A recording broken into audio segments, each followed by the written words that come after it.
Great 12 ஃபிசிக்ஸில் electrostatics சாப்டரில் 23வது problem பார்க்குறோம். ரைட்டுங்களா? ஸோ இந்த ப்ராப்ளத்தை என்ன சொல்லியிருக்காங்க பார்ப்போம். And electron of mass M. இப்போது எலக்ட்ரானோட மாஸ் வந்து என்ன சொல்லியிருக்காங்க, மாஸ் வந்து எம் அப்படின்னு சொல்லியிருக்காங்க. அதோட சார்ஜ் வந்து ஈன்னு வச்சுருக்காங்க. சார்ஜ்னா என்னது, இங்கே யூஸ்வலாக கியூ என்னென்னு எடுத்துக்கிறாங்க, இப்போது ஈன்னு எடுத்துக்கிறாங்க. அப்புறம் ஃபால்ஸ்ன்னு கொடுத்தாலே நீங்கள் யூ இஸ் ஈக்குவல் டு 0 எடுத்துக்கலாம். இன் பர்டிகுலர் இங்கே ஃபால்ஸ் ஃப்ரீன்னு சொல்லியிருக்கான். அப்போ ஃப்ரீ ஃபால் அப்படின்னா u is equal to 0, initial velocity இல்லை அப்படின்னு அர்த்தம்.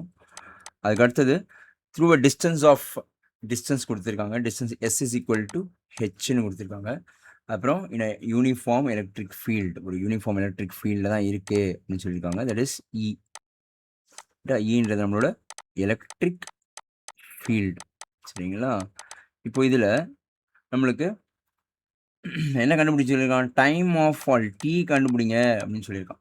டைம் ஆஃப் ஃபால் டி கண்டுபிடிங்கன்னு சொல்லியிருக்கான். இப்போ சார்ஜ் வந்து ஒரு எலக்ட்ரிக் ஃபீல்டில் இருக்கிறதுனால நம்மளுக்கு ஃபஸ்ட்டு எடுத்தோன்னே தெரியும் கண்டுபிடிக்கணும். எஃப்ஜி தெரியும். எஃப்ஜின்னு என்னது, மாஸ் இன்ட்டு ஆக்சலரேஷன். அதுக்கப்புறம் எஃப்இ தெரியும், electrostatic force, E into Q. Because இங்கே இ கொடுத்துருக்கான், கியூ கொடுத்துருக்கான். அந்த கியூ தான் என்ன எடுத்துக்க சொல்லிட்டான், இன்னு எடுத்துக்க சொல்லிட்டான். கியூவில் இ எலக்ட்ரான் சொல்லிட்டான். ரைட்டுங்களா? அப்போது mod of fg, you know that mod of fg is equal to mod of fe.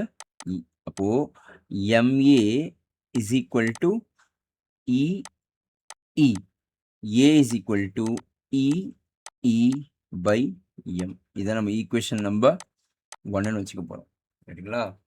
Equation number 1. இப்போ நம்மளுக்கு என்ன தெரியும், ஈக்குவேஷன்ஸ் ஆஃப் மோஷன்ஸ் தெரியும் இல்லையா? Equations of motion, equations of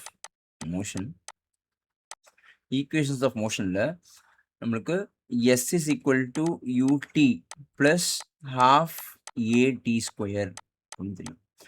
எஸ்னா இங்கே என்னது, ஹெச், அது ட்ராவல் ஆகக்கூடிய ஹைட். u என்னது 0 into T plus half A என்னது E divided by M into T square. இது எங்கேருந்து எடுத்தோம், ஃப்ரம் ஃபர்ஸ்ட் ஈக்குவேஷன் வந்து எடுத்துருக்கோம். ரைட்டுங்களா?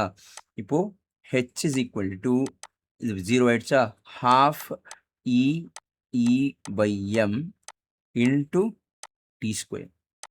ரைட்டுங்களா? இப்போது நம்மளுக்கு என்ன தேவை, டி ஸ்கொயர் தான் தேவை. டி ஸ்கொயர் ஒரு பக்கமாக வச்சுப்போம். H m 2 divided by e. அப்போது t is equal to root of 2hm divided by e. ரைட்டா? ஸோ இதெல்லாம் ரொம்ப இம்பார்ட்டன்ட். பட் ஆனால் ஒரு பேசிக்கான சம் தான். எம்சிக்யூஸ்லாம் இது நிறைய தடவை கேட்டிருக்காங்க. டைம் பீரியடு கண்டுபிடிங்க அப்படின்னு சொல்லிட்டு ஆப்ஷன்ஸில் நம்மளுக்கு கொடுத்துருவாங்க. ரூட் ஆஃப் 2hm by இன்னு சொல்லிட்டு அதை ஏற்ற மாதிரி நம்ம போகணும். ஓகேங்களா? தேங்க்யூ.